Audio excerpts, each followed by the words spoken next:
بەڕێزان کۆنسەی بەڕێوەبەری کۆنگرەی نەتەوەی کوردستان و بەڕێزان بەشداربووانی ئەم کۆبوونەوە ئۆنلاینە کە بۆ مەبەستێکی پیرۆز بەنسبەت ئێستا و ئایندەی کورد لە ڕۆژهەڵاتی ناوەڕاست و پرسی کورد و یەکگوتاری و یەکدەنگی کورد بۆ ڕوبەڕووبوونەوەی مەترسی و ئاڵنگاریەکان کە ڕوبەڕوومانە بێتەوە کۆبووینەوە و دەستخۆشیتان لێ یەکەین بۆ دروستکردنی ئەم سەکۆیە. زۆر بە گرنگیە زانین ئێمە وەکو بزوتنەوەی گۆڕان، وەکو بزوتنەوەیەکی سیاسی مەدەنی بێچەکی ڕیفۆرم خواست دووبارە جەخت لەسەر هێڵە گشتیەکانی سیاسەتکردنی خۆمان بە تایبەت پەیوەندیدار بە پرسە نیشتیمانی و نەتەوەیەکان بکەینەوە لەسەر و هەموو ئەوانەشەوە پێرسپێکتیڤ و ڕۆیای ڕەوانشاد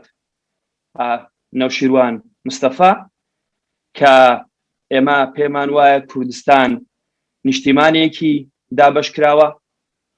پارچەکانی تری کوردستان و میلەتەکەمان لەو پارچەیانەدا پێویستیان بە دەستەبەرکردنی مافەکان هەیە، پێویستیان بە مامەڵەکردنێکی سیاسیانە هەیە لەگەڵ قەزیەکەمانە و لەو چوارچێوەیەدا لەگەڵ مافی ڕەوای نەتەوەکەمانین لە پارچەکانی تر هەماهەنگ و هاریکارین لەگەڵ هەموو هێزە سیاسی تێکۆشەرەکانی تر ئی پارچەکانی دیکە کە هەوڵەدەن لە ڕێگەی سیاسیەوە مافە سیاسی، مافە ئابووری، مافە کۆمەڵایەتی، مافە کولتوریەکان بۆ نەتەوەکەمان دەستەبەر بکەن و لە هەمووشی گرنگتر کە خاڵێک پێمان خۆشە ئاماژەی پێ بکەین ئەوەیە ئێمە لەگەڵ پشتیوانی سیاسی و معنەوین بۆ خەباتی نەتەوەکەمان لە پارچەکانی تر بەڵام بەبێ دەسوەردانی پارتە سیاسیەکانی بۆ نمونە باشووری کوردستان لە کاروباری هەندێک کاروباری سیاسی پارچەکانی تریان کاروباری حەزبەکانی تر ئەوەندەی کە پێویست بێ هاوکار بین بۆ هەماهەنگی و هاوکاری. ئەمە یەکێکە لەو خاڵەی کە پێم خۆش بوو بۆ بەڕێزان لە بەشداربوانی ئەم کۆبوونەوە ئۆنلاینە جەختی لێ بکەینەوە. خاڵێکی تر کە واقعە یان بوێرە دەوڵەتی تورکیا کە یەکێکە لە ئەندامە بەهێزەکانی ناتۆ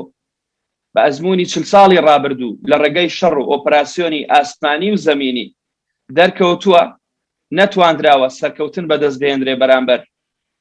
هێزەکانی پارتی کرێکارانی کوردستان، بەڵکو دوای ئۆپراسیۆنەکان ڕەنگە بەرگریکردنی بەهێزتر دروست بوو بێ. لەبەرەوە ئەم کێشەی ئێمە کێشەیەکی سیاسیە، ئەم کێشەیە بە چەک حەل نابێ، ئەم کێشەیە بە ئۆپراسیۆنی سەربازی و زەمینی حەل نابێ، ئەم کێشەیە بە ڕەشەکوژی و کۆمەڵکوژی نەتەوەکەمان حەل نابێ، ئەم کێشەیە بە دۆزینەوەی دەرگای حیوار و گفتوگۆ چارەسەرە بێ. یعنی ئێوە دیقەت ببورن دیقەت بفەرمونون تەنیا لە 2016 17 تا 19 لە بەرەنجامی ئۆپراسیۆنە ئاسمانیەکانی دەوڵەتی تورکیا بەرەو ژووری 165 هاوڵاتی سیڤیل لە هەرێمی کوردستان و لە ناوچە خاڵە سنووریەکان شەهید و بریندار بوون و زیانێکی زۆر زۆر لەو مەنتیقانە کەوتۆتەوە و ئەو زنجیرە ئۆپراسیۆنە زۆرانی کە بەرامبەر هێزەکانی پارتی کرێکارانی کوردستان پەکەکە کراوە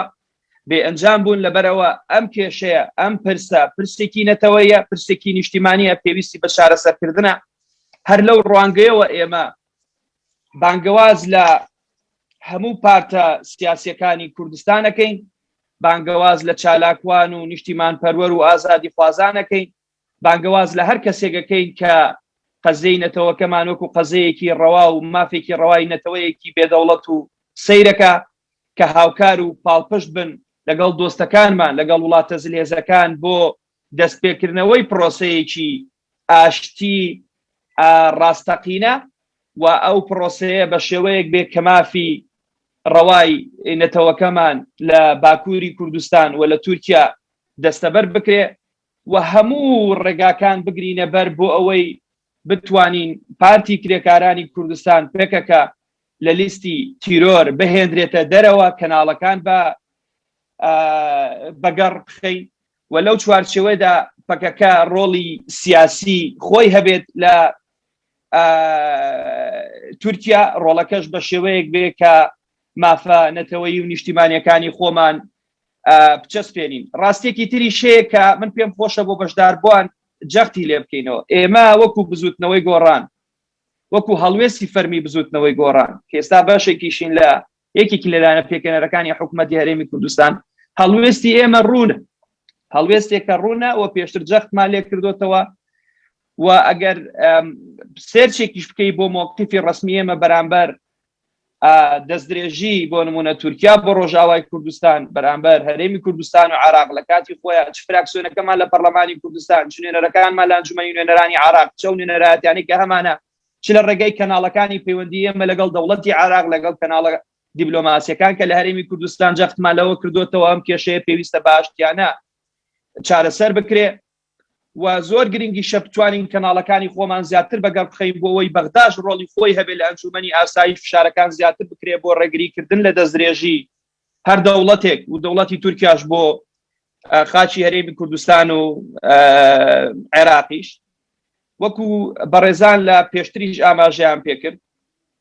نەخشەی هاوپەیمانێتی لەم ناوچەیە لە گۆڕانکاریدایە،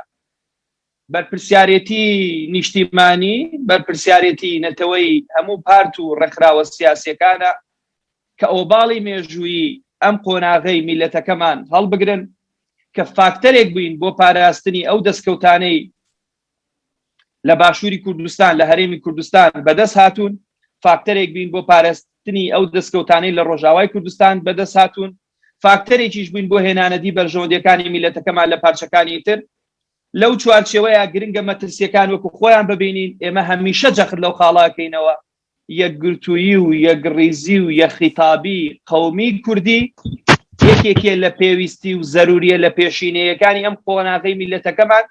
ئێمە وەکو بزوتنەوەی گۆڕان هەموو ئامادەیەکمان هەیە لەو چوارچێوەیە ڕۆڵ بژێڕین و سەرکەوتن هەر بۆ گەلەکەمانە بێت. ئەگەر بە یەکەوە بتوانین ئاشتێکی کۆمەڵایەتی و لەژێر بەرژەوەندیە باڵەکانی نەتەوەکەمان و گەلەکەمان بیر لە ناکۆکی و ململانی تەسکی حیزبایەتی، تەسکی کەسایەتی، تەسکی شەخصی بکەینەوە و واز لەوە بێنین و